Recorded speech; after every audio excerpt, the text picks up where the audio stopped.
lagi materi kuliahnya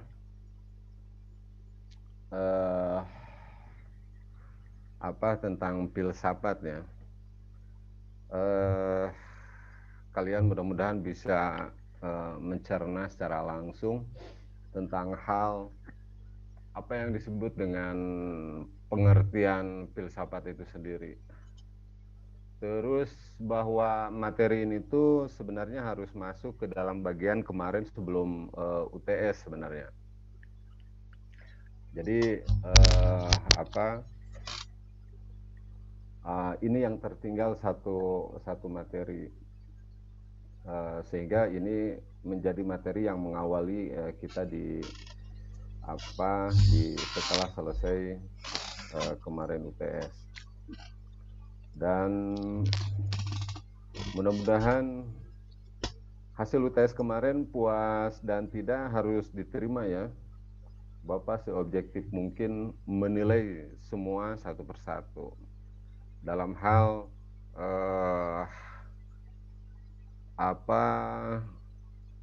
pendidikan Pancasila ini.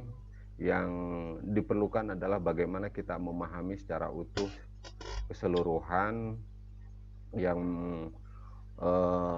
inti dari semua materinya itu bukan pada nilai hafalan kita pada posisinya sekarang, tetapi lebih memahami bagaimana Pancasila dalam beberapa konteks materi di dalamnya tentang hal beberapa materi yang sebelumnya yang sudah disampaikan, dari mulai keterkaitan sejarah mengenai tentang bangsa-bangsa di Nusantara, sehingga mampu kita secara keseluruhan bangsa bisa mencapai kepada sebuah rumusan keinginan tentang hal pembentukan sebuah negara, merumuskan dalam bentuk negara yang ideal yang diinginkan, sampai dengan ketetapan Pancasila sebagai dasar negara. Nah, perjalanan itu semua tentunya adalah merupakan proses terhadap bagaimana bahwa Pancasila itu bisa ditinjau menjadi sebuah sistem filsafat gitu. Karena memang beberapa hal yang menjadi penilaian terhadap sebuah dasar negara, ketetapan dasar negara yang menjadikan pandangan hidup sebuah bangsa itu bisa dikatakan sebuah sistem filsafat. Ada keterkaitan daripada pembentukan dasar negaranya itu sendiri atas kebutuhan masyarakat, orang yang banyak tidak dalam bentuk filsafat secara perorangan. Oke.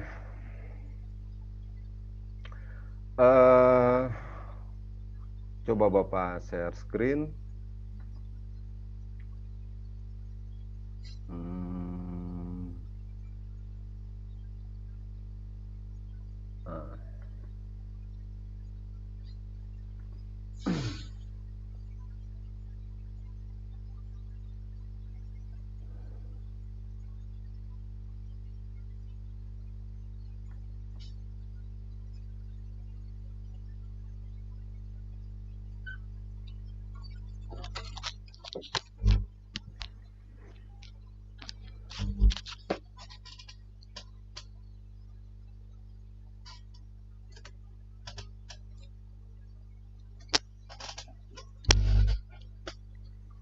Oke, Pancasila sebagai sistem filsafat. Tentu saja bahwa hal berkenaan dengan filsafat bagi kalian ini adalah hal yang pertama kali. Mengenal mengenai tentang sebuah inti dari semua ilmu itu adalah filsafat. Karena manusia dikenalkan dengan beberapa pengetahuan tentang apakah ilmu pengetahuan itu dasarnya dari sebuah hasil dari sebuah hasil pemikiran, perenungan yang sangat mendalam. Jadi peradaban manusia itu diawali dengan mengenal banyak. Ilmu pengetahuan itu diawalinya dengan banyak perenungan tentunya. Hasil yang didapatkannya itu disebutkan sebagai inti ilmu yang disebut dengan filsafat. Nah, jadi kita akan mempelajari tentang hal pengertian filsafat itu sendiri. Hanya sebagai dasarnya saja, tidak mempelajari secara utuh mengenai tentang ilmu filsafat itu sendiri. Tetapi karena memang berkaitan dengan Pancasila sebagai sistem filsafat, maka kalian harus mengenal lebih dalam mengenai tentang filsafat itu sendiri. Bahkan bahwa ilmu filsafat itu dipelajari dalam satu fakultas yang memang sebenarnya hanya membicarakan mengenai tentang hal filsafat, yang tentu saja bahwa bagaimanapun bahwa mengenal Pancasila dalam sistem filsafat hanya dasarnya saja, tetapi akan mencerna lebih jauh mengenai tentang hal sesuatu konteks atau objek yang dijadikan dasar tinjauan sebagai filsafat. Bapak mau mencoba untuk bertanya dulu,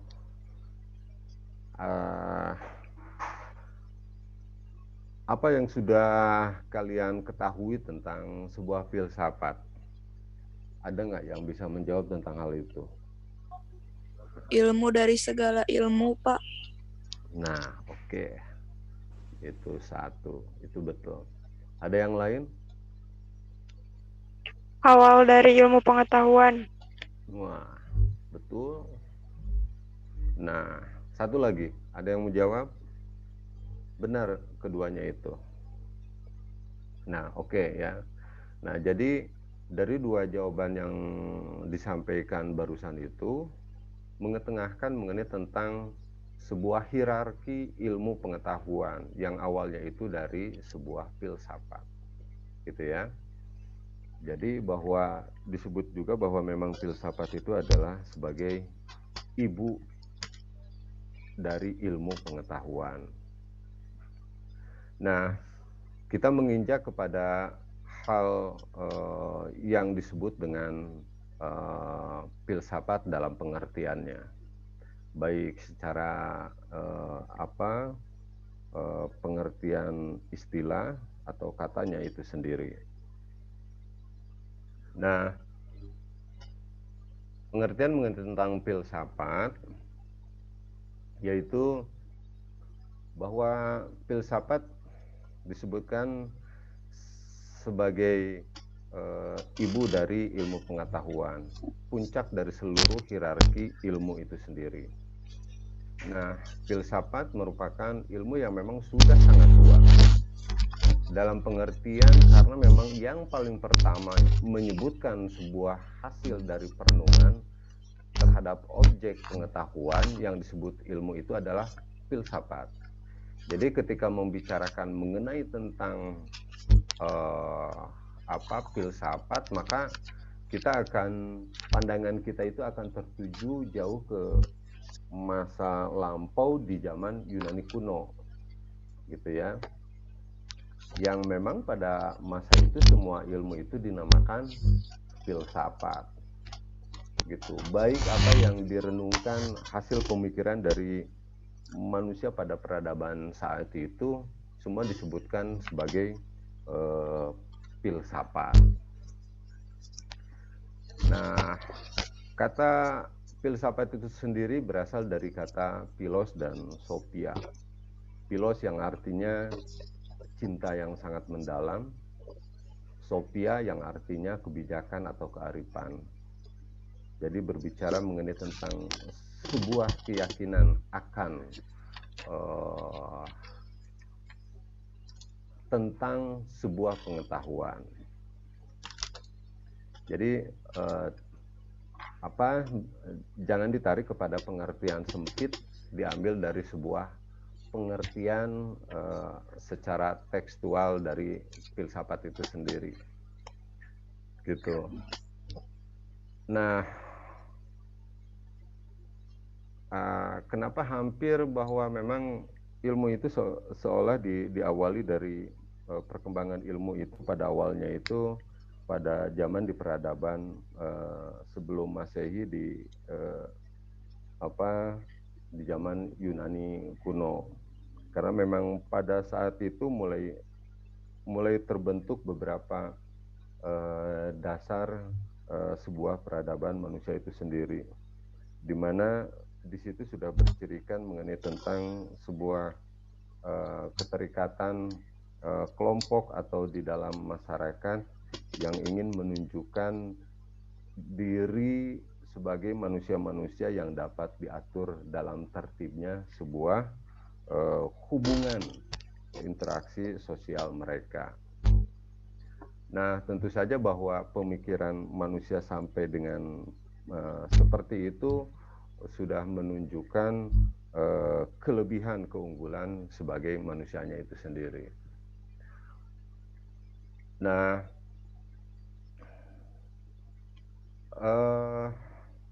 selanjutnya bahwa pengertian dari filsafat itu sendiri di luar dari pengertian daripada kata filos dan sophia, bahwa istilah filsafat sering dipergunakan secara populer dalam kehidupan sehari-hari, baik secara sadar maupun tidak sadar sebenarnya, bahwa manusia sudah menunjukkan sebuah pola atau tatanan hidup yang sedang berjalan, berkembang, selalu dikatakan dalam sebuah tatanan yang bisa ditarik dalam sebuah narasi filsafat. Jadi dalam penggunaan populernya kata filsafat itu, filsafat yang dapat diartikan sebagai suatu pendirian hidup individu dan dapat juga disebut sebagai pandangan masyarakat atau kelompok. Sering kita menggunakan kata-kata filsafat itu sendiri.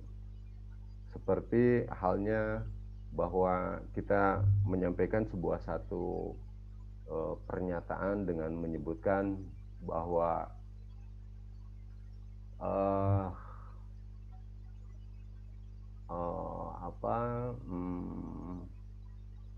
bahwa hidup saya tidak hanya memberikan arti manfaat untuk diri sendiri, tetapi juga memberi arti untuk orang lain. Nah, itu tentu saja bisa saja ditinjau dalam pengertian sempit sebuah filsafat, itu adalah bagian daripada sebuah filsafat. Tetapi ciri-ciri daripada konteks dalam pengertiannya bahwa pernyataan itu bisa ditinjau secara filsafat atau sistem filsafat, dalam kajian ilmu filsafat itu belum menjadi sebuah filsafat. Banyak hal yang memang bercirikan akan seperti itu. Terus juga mengenai bahwa tentang sebuah pernyataan bahwa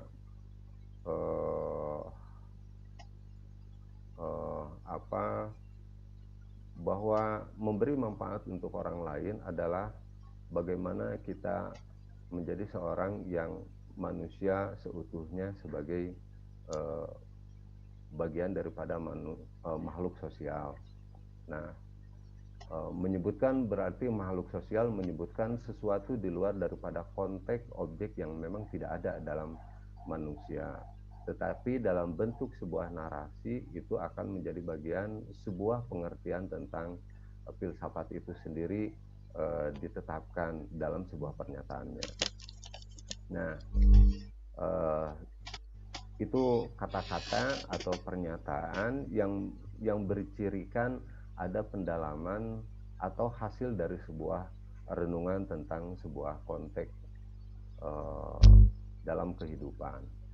Karena memang konteks filsafat itu berbicara mengenai tentang manusia baik sebagai objek subjek di dalamnya, juga tentang alam semesta, itu adalah bagian daripada konteks filsafat.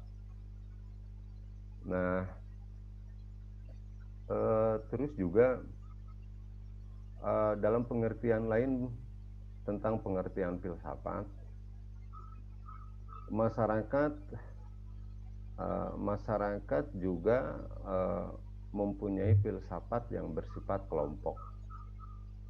Oleh karena manusia itu makhluk sosial, nah ini, maka dalam hidupnya ia akan hidup bermasyarakat dengan berpedoman pada nilai-nilai hidup yang diyakini bersama. Inilah yang disebut filsafat atau pandangan hidup. Nah, dalam konteks Pancasila, bangsa-bangsa itu terdiri dari beberapa suku yang di dalamnya adalah keluarga dan individu di dalamnya. Maka sebuah bangsa atau yang disebut dengan bangsa Indonesia menempatkan bahwa Pancasila yang menjadi merupakan filsafat bangsa. Nah, sampai dengan di pengertian filsafat ini bisa dimengerti ya semua. Mengerti ya? Apa ada yang ingin masih belum ini?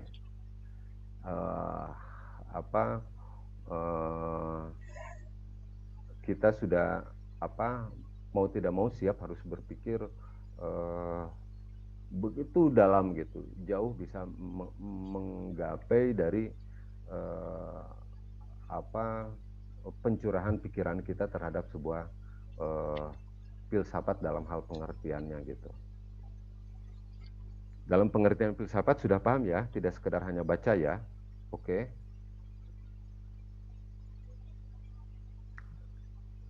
Nah, ada yang ingin menanggapi dulu dalam pengertian filsafatnya dulu? Cukup? Cukup, Pak. Cukup ya? Bisa paham ya? Sedikit nggak paham, Bapak. Ya. Nah, apa kata ibu katanya, Neng? Itu apa? Ada yang terdengar tuh backsound. Nah, kita lanjutkan. Jadi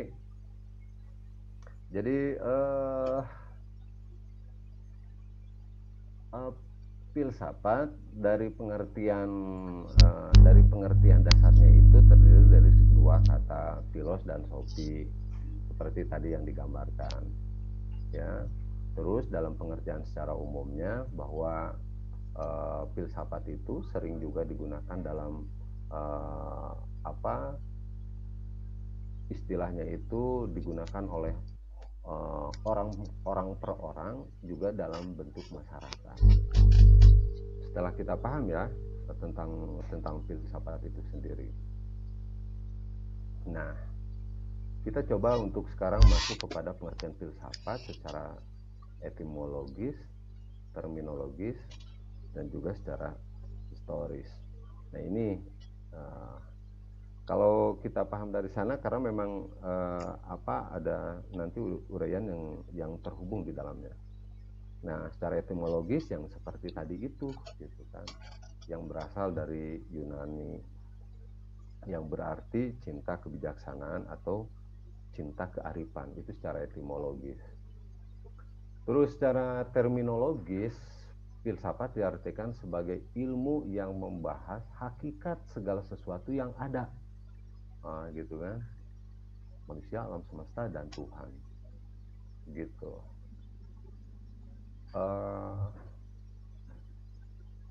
Sampai dengan saat ini sebenarnya bahwa kemajuan zaman sampai saat ini bukan ditunjukkan dari apa yang dihasilkan oleh manusia itu sendiri dalam bentuk hasil sebuah teknologi, tetapi jauh lebih daripada itu adalah bagaimana bahwa manusia telah telah menghasilkan sebuah pemikiran terbesarnya pada saat ini, pada zaman ini, di mana bahwa keterkaitan pemikiran terhadap hasil yang didapatkan, proses dari variabel yang menghubungkan kepada sebuah hasil yang diciptakannya oleh manusia. Nah, sebenarnya filsafatnya itu sendiri gitu. Jadi bagian daripada apa yang kita rasakan, yang kita lihat sampai dengan saat ini, itu adalah hasil dari sebuah filsafat itu sendiri. Sulit ya untuk memahami sampai ke sejauh itu. Jadi kita hampir sekarang itu berpikir praktis gitu kan, berpikir praktis terhadap apa yang sudah ada. Tetapi jauh daripada itu, bahwa secara hakikatnya itu sesuatu yang ada dalam diri kita itu adalah merupakan bagian daripada hasil yang dihubungkan oleh sebuah pemikiran gitu. Terus secara historis, filsafat adalah induk segala ilmu. Sebelum ilmu-ilmu berkembang dan mempunyai nama-nama sendiri seperti sekarang, dahulu kebenaran rasional yang direnungkan dan ditemukan orang dinamakan filsafat. Sama dengan sekarang. Cuman kalau dulu ya memang belum ada klasifikasi, pengelompokan terhadap ilmu itu sendiri. Jadi semua ilmu pengetahuan yang didapatkan saat itu dinamakan filsafat saja gitu. Seperti itu. Misalkan dalam bidang astronomi. Walaupun perkembangan astronomi pada saat itu sudah menginjak pada tahapan di mana bahwa manusia telah mengenai tentang struktur keberadaan langit gitu kan, atau bisa membaca langit. Dalam pengertian membaca langit itu adalah di mana struktur posisi bintang itu bisa menggambarkan terhadap hubungan apa yang ada di bumi gitu. Jadi kalau orang dulu menggambarkan situasi keadaan di bumi itu bisa melihat pada posisi bagaimana keterhubungan struktur bintang, posisi bintang gitu. Jadi kalau selalu diidentikan bahwa orang yang membaca langit itu seolah sebagai orang ahli nujum gitu kan, peramal gitu. Karena memang sebenarnya dia itu bukan sebagai dukun, tetapi dia itu bisa membaca langit, hubungan antar bintang dan bintang, sehingga mengetahui di bulan apa akan terjadi panen, di bulan apakah bahwa keterkaitan struktur posisi bintang itu akan terjadi peralihan musim gitu kan. Nah seperti itu tuh adalah hasil perenungan tentunya yang memang bukan bukan pada proses dalam waktu yang sebentar, tapi memang cukup lama gitu. Nah Bapak bisa mengisahkan seperti ini gitu. Dulu Aristoteles dia itu tidak hanya bisa berkembang dalam hal ilmu pengetahuan yang dikembangkan dalam bentuk matematika, dasar dari sebuah pengetahuan eksak, tetapi dia juga mengembangkan ilmu dalam bidang astronomi. Aristoteles belum bisa menyebutkan bahwa apa yang memang disampaikannya itu adalah merupakan sebuah cabang ilmu sekarang yang disebut dengan astronomi. Tetapi penjelajahan dia terhadap langit, dia sudah melakukan proses awal terhadap sebuah bentuk ilmu astronomi itu sendiri. Seperti itu.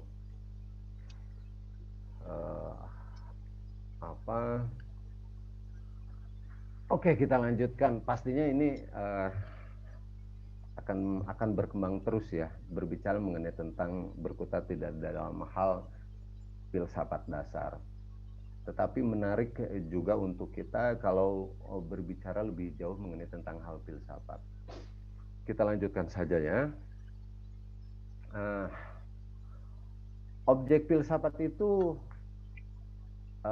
apa saja gitu kan. Objek material filsafat adalah manusia, alam semesta, dan Tuhan. Nah, pembahasan filsafat selama ini lebih banyak membahas tentang manusia, dilihat dari berbagai dimensinya. Sebetulnya dalam berbagai dimensinya itu tetap akan menyentuh dalam hal bentuk-bentuk kealam semestaan dan ketuhanan. Karena memang bahwa manusia lahir dalam potensi ketuhanannya itu sudah ada. Sehingga tidak dalam hal perenungan mencapai kepada pemikiran puncaknya mengenal siapa dirinya, maka dia akan mengenal Tuhannya, gitu kan peribahasanya. Karena memang semua pemikiran mengenai tentang hal manusia, dan ketika dihasilkan tentang siapa dirinya, maka dia akan mengenal Tuhannya gitu. Karena memang di situ ada batasan dari pemikiran manusianya itu sendiri. Terus objek formal filsafat adalah perenungan atau refleksi terhadap segala sesuatu tentang manusia, alam, dan Tuhan. Untuk mendapatkan hakikatnya yang terdalam tentunya. Sebagai sebuah kajian, filsafat mempunyai ciri berpikir tersendiri, yaitu radikal dalam pengertian sampai ke akar-akarnya, gitu.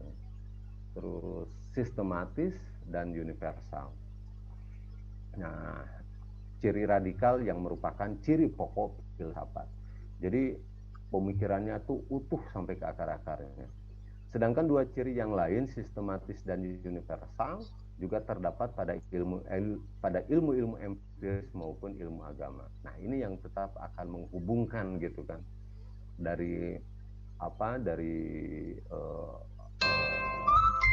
objek filsafat itu sendiri yang tetap akan menyentuh pada hal-hal yang bersifat ketuhanan teologis. Nah, ada banyak pandangan tentang cabang-cabang filsafat. Masing-masing ahli filsafat mempunyai telah sendiri-sendiri. Tetapi ada cabang-cabang filsafat yang utama, yaitu metafisika, epistemologi, aksiologi, logika, etika, estetika, dan filsafat khusus. Filsafat khusus diantara adalah filsafat sains. Terus tentu saja bahwa memang karena memang banyak cabangnya dalam hal sains itu, juga filsafat hukum, filsafat sosial, filsafat politik, dan filsafat pendidikan. Nah, kita lanjutkan. Selanjutnya, sekarang menginjak langsung ke filsafat Pancasila. Nah, jadi dari hal yang sebelumnya yang sudah disampaikan oleh Bapak itu, mau tidak mau mempelajari filsafat sesingkat itu saja dulu, gitu ya. Walaupun memang masih yang banyak belum kita untuk cepat pahami atau mengerti. Biasanya kalau buku filsafat dibaca itu tidak cukup dalam satu kali kita baca, mungkin beberapa kali kita ulang baru kita akan paham. Oh gitu, seperti itu. Gitu ya. Nah, kita langsung masuk kepada filsafat Pancasila. Pokoknya yang penting pengertian dasar mengenai tentang filsafat itu tahu, dan mengenai tentang materi objek daripada filsafat itu tahu dasar-dasarnya, sehingga itu dasar-dasar yang akan kita tarik sebagai sebagai hal yang akan kita mendalami tentang Pancasila itu sendiri. Nah, pernyataan Pancasila merupakan dasar filsafat negara yang mewarnai seluruh peraturan hukum yang berlaku.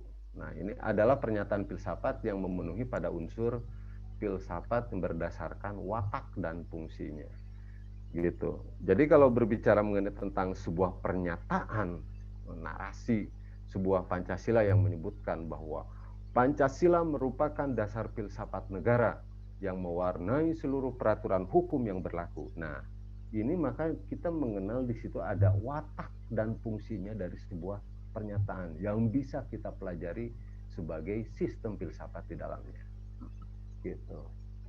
Secara arti formal, filsafat adalah suatu proses kritik atau pemikiran terhadap kepercayaan dan sikap yang sangat dijunjung tinggi. Secara arti komprehensif, filsafat adalah usaha untuk mendapatkan gambaran keseluruhan. Arti analisis linguistik, filsafat adalah analisa logis dari bahasa serta penjelasan tentang arti kata dan konsep. Selanjutnya, arti aktual fundamental. Nah, filsafat adalah sekumpulan problematik yang langsung mendapat perhatian manusia dan dicarikan jawabannya oleh ahli-ahli filsafat. Ya, itu mengenai tentang filsafat Pancasila yang akan kita urai dalam hal watak dan fungsinya yang kita akan cari dalam arti formalnya, arti secara komprehensifnya, arti dalam analisis linguistiknya, dan juga dalam arti aktual fundamentalnya. Nah, filsafat Pancasila, pernyataan Pancasila merupakan dasar filsafat negara yang mewarnai seluruh peraturan hukum yang berlaku, merupakan suatu bentuk pernyataan filsafat yang mengacu pada arti komprehensif. Hal ini mengacu pada arti komprehensif atau menyeluruh, yaitu seluruh peraturan yang berlaku di Indonesia harus mendasarkan diri pada Pancasila. Dengan demikian, Pancasila merupakan suatu sistem mendasar dan fundamental karena mendasari seluruh kebijakan penyelenggaraan negara. Nah, ketika suatu sistem bersifat mendasar dan fundamental, maka sistem tersebut dapat dinamakan sebagai sistem Pancasila. Kayaknya paham ya? Paham sekarang ya? Jadi ketika bahwa Pancasila bisa ditinjau secara filsafat, secara watak dan fungsinya itu sendiri bisa dilihat dari arti secara komprehensifnya, yaitu bahwa dasar-dasar yang ada di dalam Pancasila itu adalah merupakan keseluruhan dari sebuah sistem pengaturan untuk hidup tertibnya manusia dalam kelompok sebuah bangsa. Paham, anak-anak? Anak-anak. Paham ya? Oke, jangan tidur. Enggak, Pak. Paham. Enggak, paham ya? Paham, Pak. Insya Allah. Paham, Pak. Insya Allah. Oke. Tidak Pak, tidak Insya tidur. Allah Pak. Insya Insya Allah Allah paham. Pak. Pinter-pinter pasti. Ngopi dulu ya. Amin. Ya Allah, amin. 4/4 ya. Oke, setengah jam lagi. Oke, selanjutnya.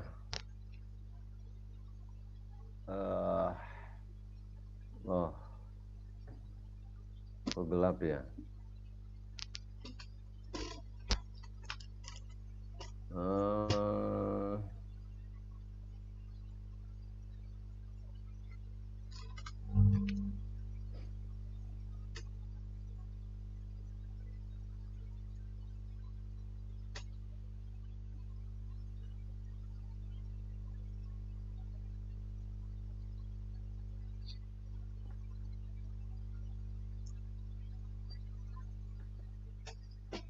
Kok sudah ya filsafat Pancasila? Bapak bikin banyak ini tapi kok sedikit ya? Kayaknya tadi tidak optimal, tadi ada trouble, makanya tadi agak terlambat. Oke. Jadi Bapak lanjutkan di sini. Materinya jadi terpotong. Nah, materinya jadi terpotong.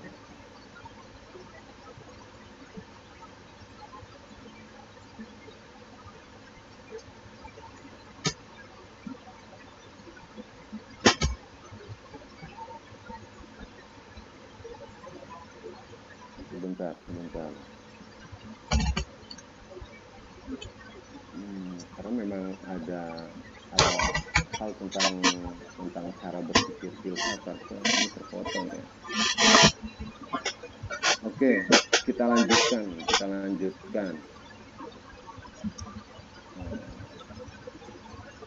Jadi sudah berbicara mengenai tentang filsafat Pancasila yang tadi itu secara komprehensif ya. Terus apa lagi ya tadi itu?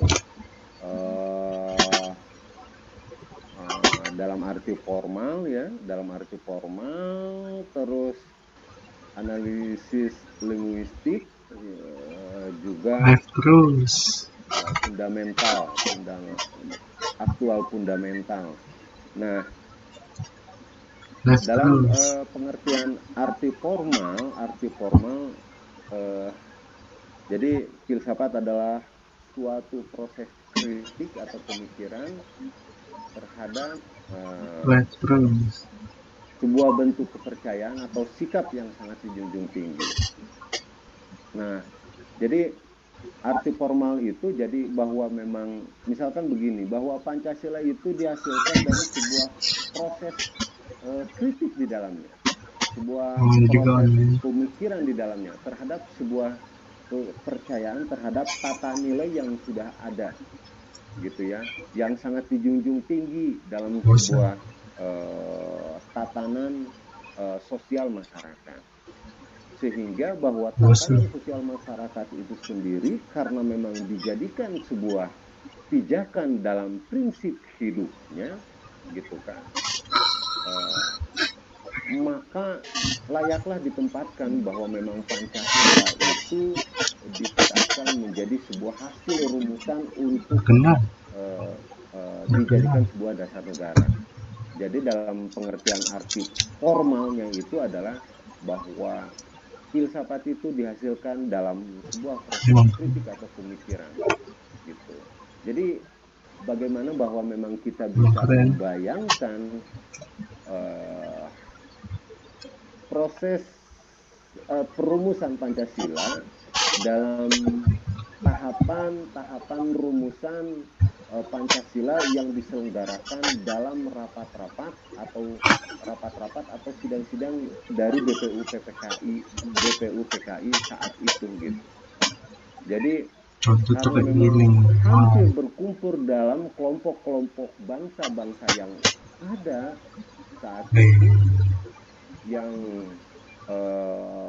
disatukan dalam sebuah pemikiran dalam semangat membentuk sebuah negara, gitu.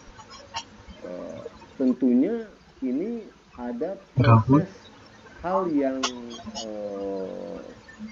berjalan dalam sebuah sidang-sidang atau rapat-rapatnya itu sendiri. Jadi dari kritik, gitu kan. Jadi semuanya itu dikritik, gitu kan. Semuanya itu dilakukan pemikiran sehingga membentuk satu dasar Pancasila. Maka ini adalah bagian daripada sistem filsafat itu sendiri, gitu kan. Yang menarik konteks Pancasila dalam ilmu filsafat, gitu. Terus dalam arti analisis linguistik, filsafat adalah analisa logis dari bahasa serta penjelasan tentang arti kata dan konsep. Misalkan menarik kata Pancasila yang dari sebuah bahasa Sanskerta, gitu kan, menelurkan banyak hal, nilai-nilai dasar, norma yang menyatukan dari seluruh kepentingan kelompok, gitu kan, menjadi sebuah nama yang tepat, menempatkan Pancasila sebagai sebuah dasar negara. Terus dalam arti aktual fundamental, yaitu filsafat adalah tadi disebutkan ini ya, nah, filsafat adalah sekumpulan problematik yang langsung mendapat perhatian manusia dan dicarikan jawabannya oleh ahli-ahli filsafat, gitu. Jadi walaupun memang tidak disebutkan bahwa para pendiri bangsa kita ini adalah sebagai orang-orang filsuf atau filosof, tetapi mampu mencerna semua tatanan kehidupan bangsa-bangsa atau kelompok-kelompok yang ada disatukan dalam bentuk nama Pancasila. Tentu mereka itu adalah telah melakukan pemikiran lompatan yang sangat jauh, gitu. Bagaimana dia mampu melakukan proses kritik, gitu kan, dan proses pemikiran di dalamnya sehingga menetapkan Pancasila dalam nilai-nilainya itu sebuah falsafah hidup sebuah bangsa. Nah, terus selanjutnya itu oke ya, nanti Bapak sampaikan dah untuk materi yang memang terpotong. Oh iya, di materinya sebenarnya sudah ada di buku itu ya. Kenapa Pancasila menjadi sistem filsafat. Di buku pegangan itu ya, itu dipelajari saja di situ. Selanjutnya, cara berpikir filsafat ya. Jadi cara berpikir filsafat itu yang mendasari tentang Pancasila itu bisa diuraikan dalam sebuah ilmu filsafat atau menjadi sebuah sistem filsafat. Berpikir filsafat dalam memahami Pancasila adalah bagaimana Pancasila ditinjau dari beberapa landasan pijakan filsafat itu sendiri. Yaitu pertama,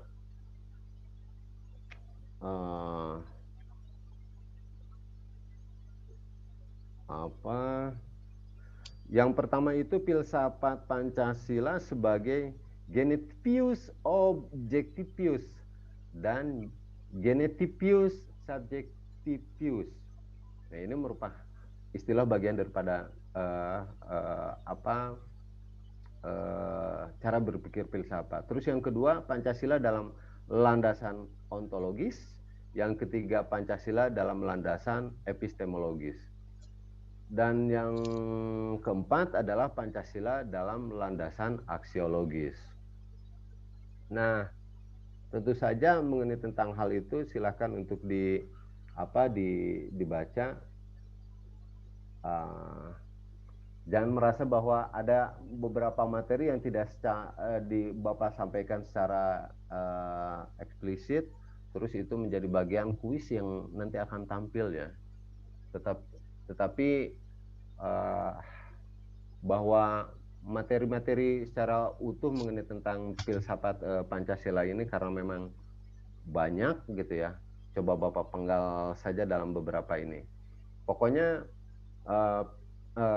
filsafat Pancasila dalam cara berpikir kita secara filsafat cukup dengan bahwa kita bisa melihat Pancasila dalam landasan ontologis, epistemologis, dan aksiologis. Itu kalian silahkan untuk mencari mengenai tentang hal itu. Cukup 3. Karena memang dengan 3 itu sudah cukuplah bahwa memang Pancasila bisa disebutkan sebagai sebuah sistem filsafat itu sendiri. Nah, selanjutnya dari nilai-nilai yang terkandung di dalam Pancasila, ada sebuah sistem keterhubungan yang menjadi satu kesatuan yang sangat utuh, atau yang disebut dengan integralistik dalam Pancasila itu. Jadi dalam filsafat Pancasila, ketika dipandang sebuah bentuk integralistik itu, Indonesia ini berpaham persatuan menjadi jiwa daripada konsepsi bentuk negara kesatuan Republik Indonesia, kan begitu. Nah, hubungannya dengan Pancasila dapat dilihat bahwa Pancasila merupakan satu kesatuan yang utuh yang tidak dapat dipisah-pisahkan, yang tentunya. Jadi masing-masing sila tidak dapat dipisahkan satu sama lainnya. Jadi keseluruhan sila-sila itu menggambarkan adanya paham persatuan atau integralistik, sangat sesuai dengan sebutan kita itu menyebut bahwa Pancasila dari seluruh sistem kesatuannya itu dengan sebutan Bhinneka Tunggal Ika. Jadi sangat luar biasa berbicara mengenai tentang Pancasila, dilihat secara ideologi, dasar negara, ideologi, terutama filsafat yang menjadi dasar-dasar sebuah dasar negara atau menjadi sebuah ideologi. Ternyata ketika diuraikan gitu kan, Pancasila dalam bentuk sistem filsafat, semuanya itu sudah terkandung di dalamnya. Jadi penegasan paham negara integralistik dapat dilihat dan dijabarkan dalam rumusan sila ke-1 dan sila ke-3 Pancasila sebagai contohnya. Jadi negara yang berdasar atas hidup kekeluargaan akan menyelenggarakan dasar itu bukan saja ke dalam tetapi dalam bentuk luar.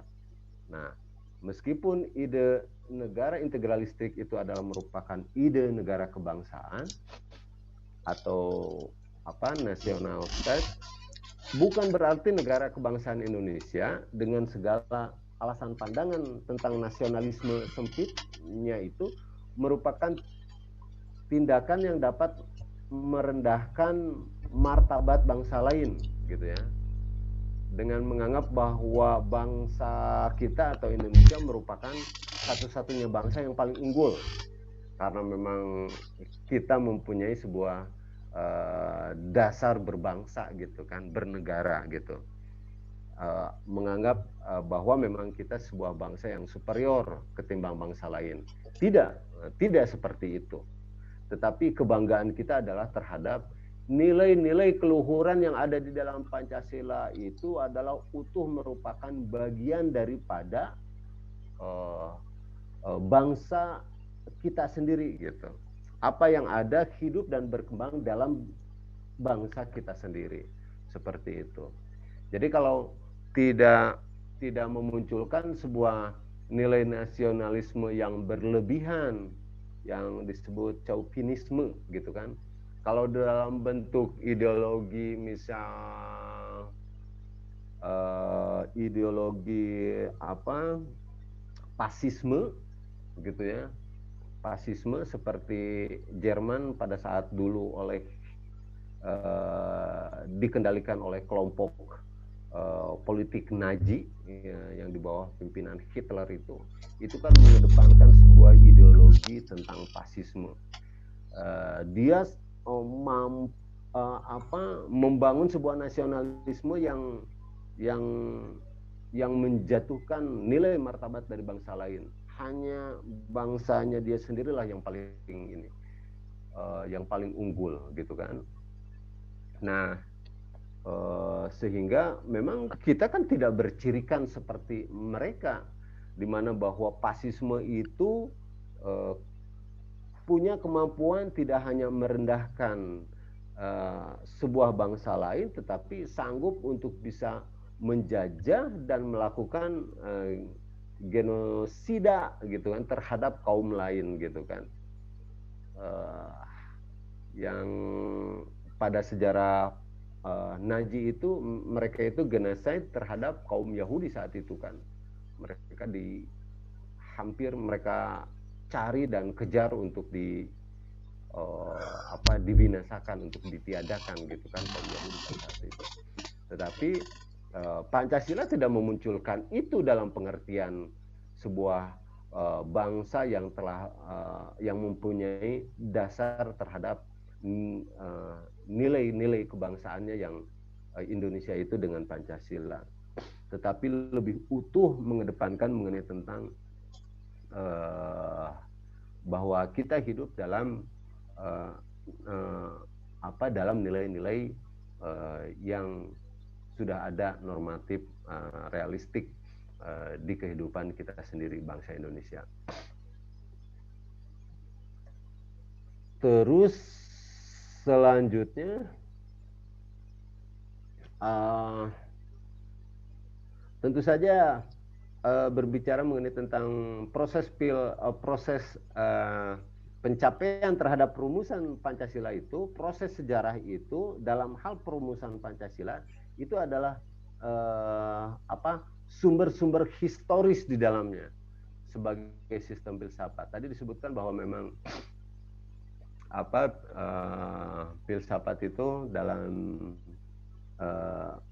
ada keterkaitan mengenai tentang sumber historis itu sendiri, gitu ya. Ada bentuk-bentuk nasionalisme yang dibangun pada awal perkembangan di pra kemerdekaan. Nah, kita kutip saja mengenai tentang beberapa hubungan yang mengantarkan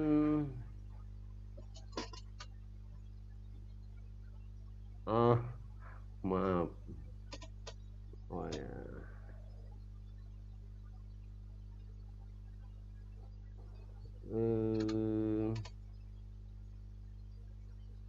Sebentar.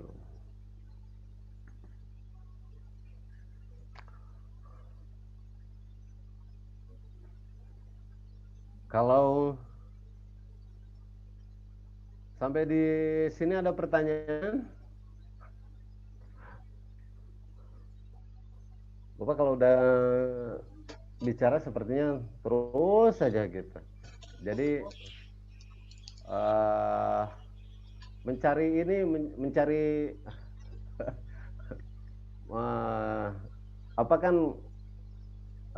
ingin secara utuh itu bisa disampaikan secara sistematis. Tetapi karena memang berbicara filsafat itu secara utuh nanti itu akan terus gitu sampai hilang, menjauh dari relnya gitu. Terus pas begitu mau kembali ke relnya lagi cari-cari gitu, gagap mana gitu. Makanya tadi itu ada materi yang memang sambungannya itu tidak sambung. Tadi pas error laptopnya. Sampai di sini ada pertanyaan?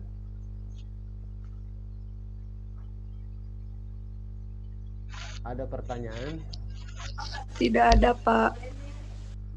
Alhamdulillah. Kalau tidak ada itu berarti Bapak anggap memang sudah mengerti gitu ya. Sudah mengerti aja. Tapi nggak tahu Bapak teman-teman yang lain. Barangkali ada yang mau nanya.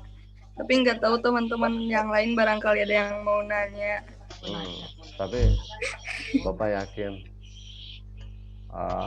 yakin pasti bisa ini untuk dipelajari.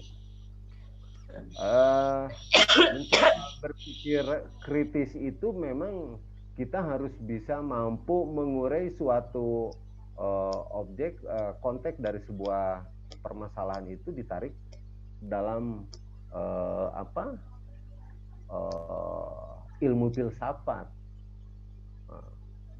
Kalau insya Allah kalian akan bisa gitu, akan bisa menyelami mengenai tentang filsafat itu sendiri. Kita hanya dalam kehidupan nyata kita ini yang akan kita uraikan gitu ya, tidak hanya Pancasila itu sendiri, tetapi banyak gitu yang kalau pola pikir kita sudah terstruktur dalam proses berpikir filsafat, kita akan menjadi kritis gitu. Akan menjadi seperti itu.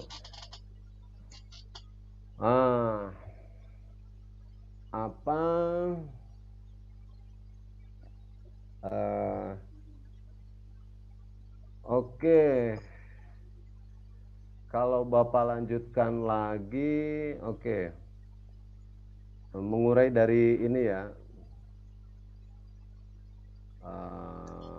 Barangkali ada yang kelewat nih. Bapak perlihatkan. Sebenarnya cukup saja untuk pembahasan materi Pancasila dalam tinjauan sebuah ilmu filsafat atau masuk pada wilayah sistem filsafat.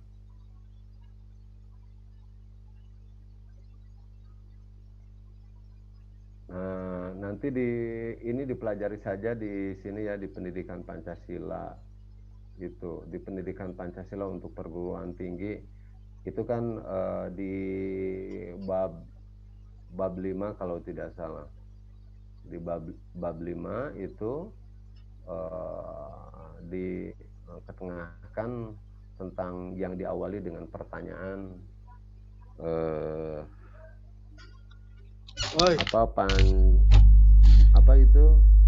bagaimana Pancasila bisa dilihat dari ilmu filsafat atau sistem filsafat.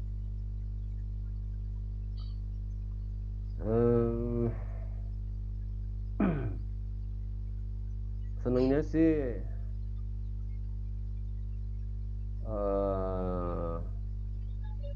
silahkan untuk bisa mengajukan pertanyaan sehingga memang tidak menjadi satu arah gitu.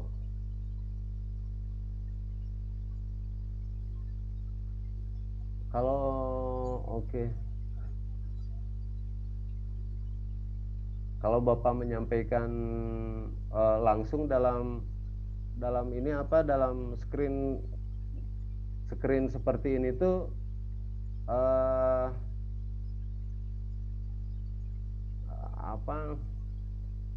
bisa cukup dipahami jelas nggak dalam utuhnya penyampaian secara materi?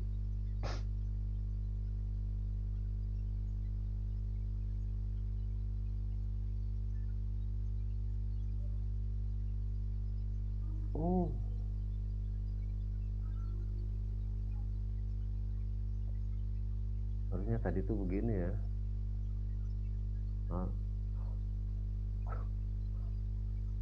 Bentar.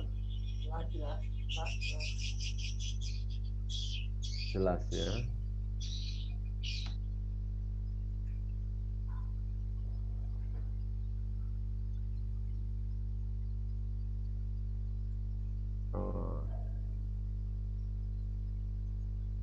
Oke, kita lanjut. Sebenarnya sih keterkaitan hal yang bersifat integralistik dari nilai-nilai yang ada dalam Pancasila itu menjadi satu kesatuan itu bisa dipelajari, ya. Bisa dipelajari, bisa dibaca, mudah kalau untuk itu. Terus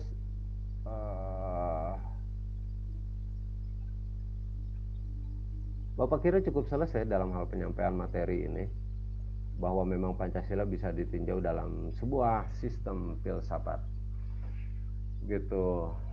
Nantilah materi tambahannya Bapak sampaikan di luar daripada buku yang panduan itu. eh,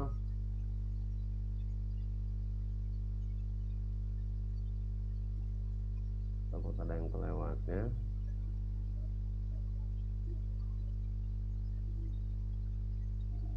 Oke.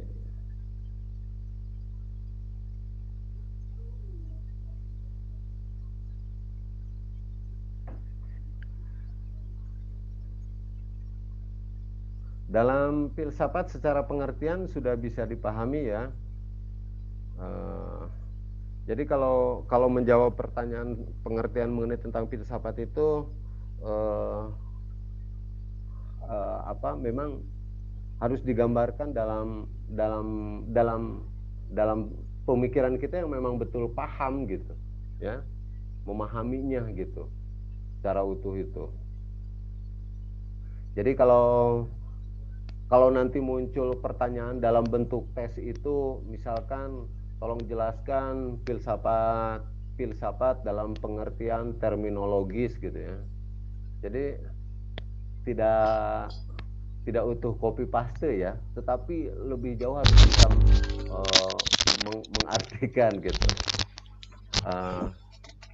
Tapi Bapak tidak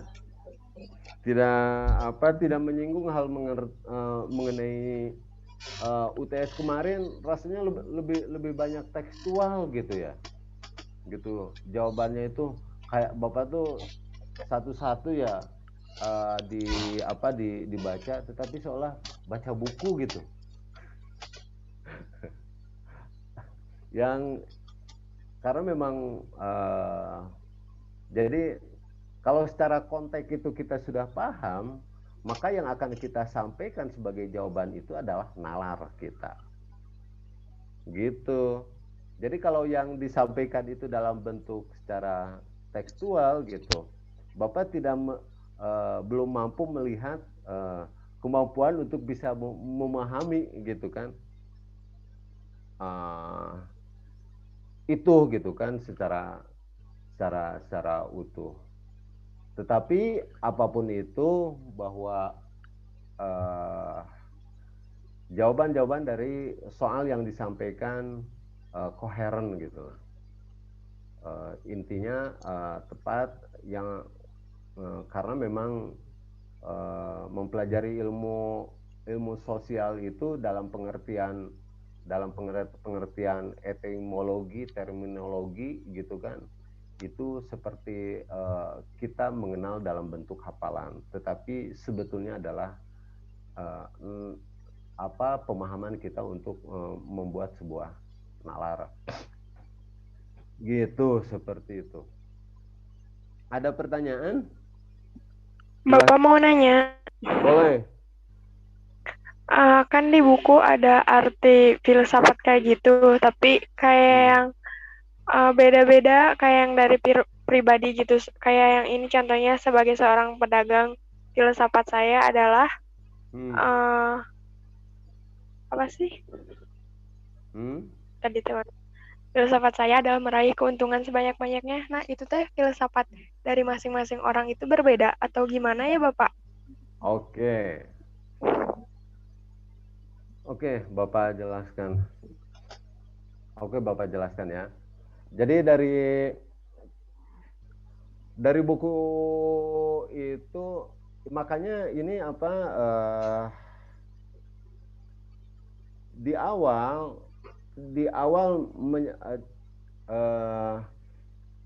di awal materi filsafat dalam rangka memudahkan kita memahami tentang sebuah filsafat, maka dicontohkan dalam hal sebuah pernyataan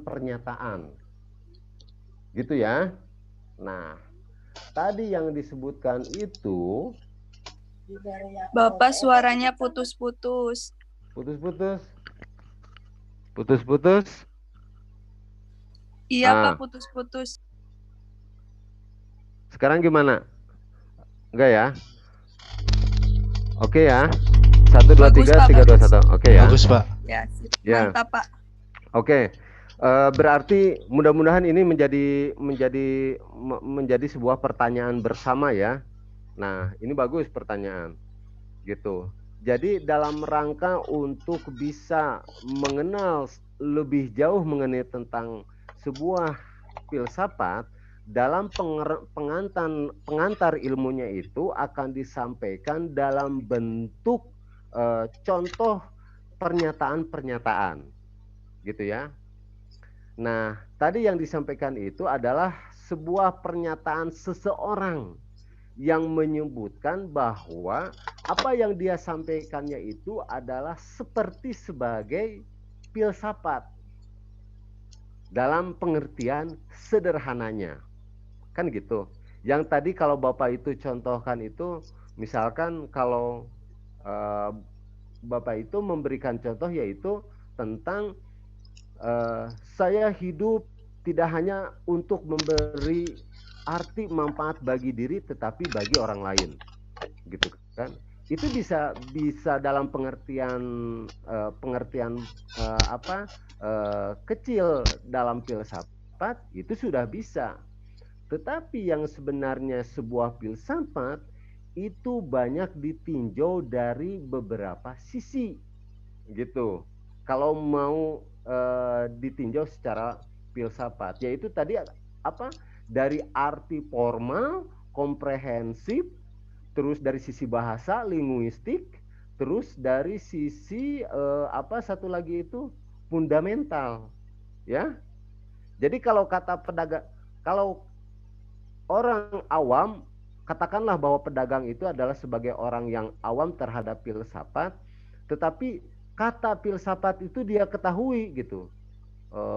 Begitu atau kalau tidak dia itu tidak tahu lah mengenai tentang kata filsafat, tetapi dia menyampaikan sebuah pernyataan hal-hal yang bersifat hasil dari sebuah renungan, muncullah dalam sebuah kalimat seperti itu, bahwa saya berdagang adalah untuk bisa mendapatkan keuntungan tok, misalkan begitu, gitu kan.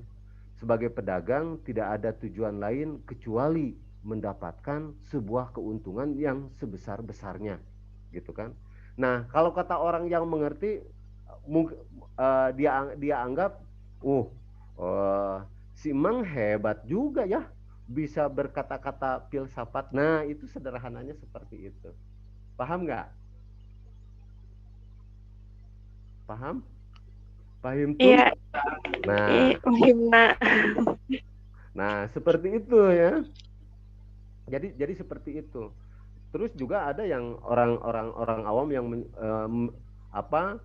hanya bisa menyampaikan sebuah rangkaian kata-kata dalam kalimat yang bagus, gitu kan, indah, seolah mendeskripsikan sebuah keadaan dalam sebuah kata-kata yang bagus, hasil dari sebuah pemikiran, maka dia sebut. Coba bisa dinilai nggak itu sebagai filsafat? Belum tentu, gitu ya, gitu. Nah, ini jadi kalau filsafat itu ada sebuah pendalaman pemikiran, gitu. Kalau dikatakan secara fundamental itu memang jadi sampai ke akarnya lah, gitu kan, mengenai tentang menyebutkan tentang sebuah pernyataan. Makanya menyebutkan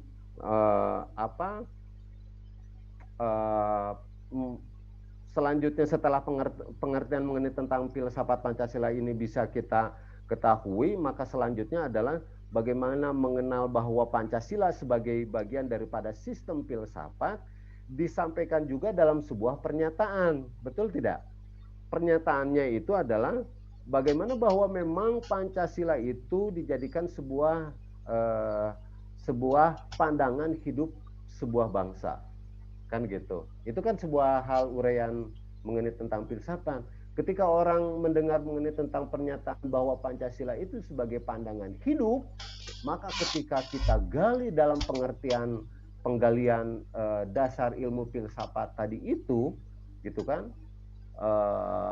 yang disebutkan oleh Bapak dalam arti formal, secara linguistiknya juga, gitu kan, terus fundamental, komprehensif di situ, maka oh iya, Pancasila itu bisa pandang sebagai sebuah filsafat. Apalagi kalau dikaji lebih jauh berbicara tentang hal cara berpikir filsafat yang melandaskan sebuah narasi atau ungkapan atau pernyataan itu dilihat dari sisi yang bersifat landasan ontologis, epistemologis, dan aksiologisnya. Gitu. Paham ya? Paham ya? Paham, Bapak. Nah, seperti itulah gitu ya. Mengenai tentang hal bagaimana cara kita berpikir secara filsafat. Jadi apa yang menjadi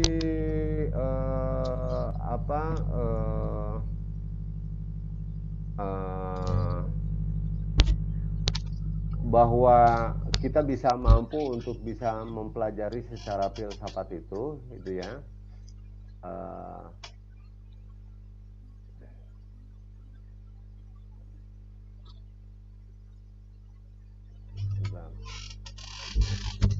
Jadi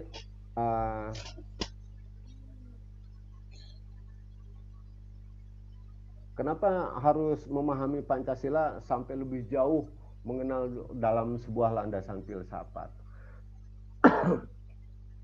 Nah, yang di kompetensinya oleh kalian itu tujuannya itu adalah kita harus dalam buku itu disebutkan dalam buku itu. Coba Bapak buka. Nah, kompetensinya itu adalah memahami Pancasila sebagai sistem filsafat yang tadi, terus yang keduanya itu bersikap inklusif. Bersikap inklusif. Inklusif itu kita menjadi bagian yang ada di dalamnya gitu ya. Toleran dan gotong royong dalam keragaman agama dan budaya. Indah itu. Ya. Kita bisa menunjukkan sikap yang inklusif, toleran, dan gotong royong dalam keragaman agama dan budaya. Indahnya kita gitu ya, Indonesia itu. Lahir dari sebuah banyak bangsa dengan keragaman suku, bahasa gitu kan. Agama, kita sendiri juga bahwa bangsa kita ini sudah mengenal agama itu berapa abad gitu kan, puluhan abad gitu kan, dari sebuah peradaban awal Indonesia mengenal ketuhanan walaupun dalam bentuk kepercayaan animisme, dinamisme gitu kan, seperti itu, terus masuk Hindu, Buddha, lalu Islam, Kristen, semuanya membentuk, mengenalkan semua agama yang ada di dunia ini kepada kita gitu kan. Berangkat dari itu semua, dari suku-suku yang berbeda, tetapi kita mampu keluar dalam sebuah corong Pancasila menjadi mengaktualisasikan sikap yang bisa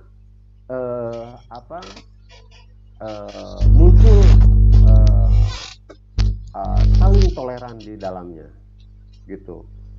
Nah, terus juga bahwa dalam karakter berpancasila yang ingin dikembangkan di kalian itu adalah mampu mengaktualisasikan dalam sikap jujur, disiplin, tanggung jawab, peduli, santun, ramah lingkungan, gotong royong, cinta damai, responsif, dan proaktif.